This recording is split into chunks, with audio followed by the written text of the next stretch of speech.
इसौलिया गांव में एक सीधा साधा लड़का रहता था जिसका नाम आदर्श था। आदर्श अपने माता पिता का इकलौता बेटा था।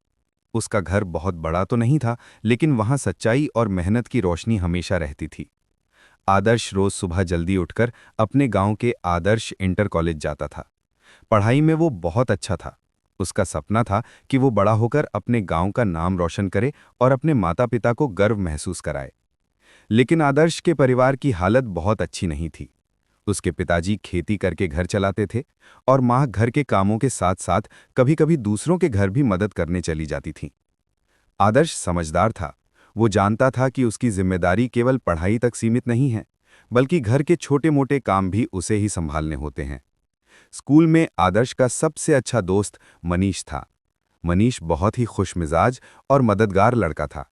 दोनों साथ बैठकर पढ़ते, खेलते और भविष्य के सपने सजाते थे।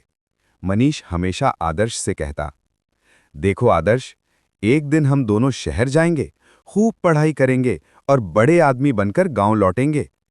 आदर्श हंसते हुए कहता, हाँ मनीष, उस दिन गांव वाले भी कहेंगे कि इसौलिया के लड़के सच में कमाल कर गए।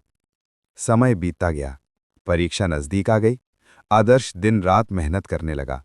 उसका लक्ष्य था कि वो अच्छे अंक लाकर छात्रवृत्ति पाए, ताकि उसकी आगे की पढ़ाई का खर्च कम हो सके।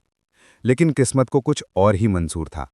परीक्षा के ठीक एक हफ्ते पहले उसके दादाजी बीमार पड़ गए। घर की सारी जिम्मेदारी आदर्श और उसकी मां पर आ गई।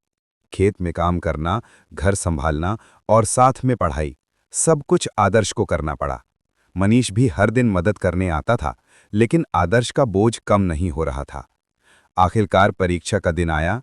आदर्श ने जैसे तैसे मेहनत करके पेपर दिए। उसका आत्मविश्वास कम हो गया था, लेकिन फिर भी उसे भरोसा था कि उसका सपना अधूरा नहीं रहेगा।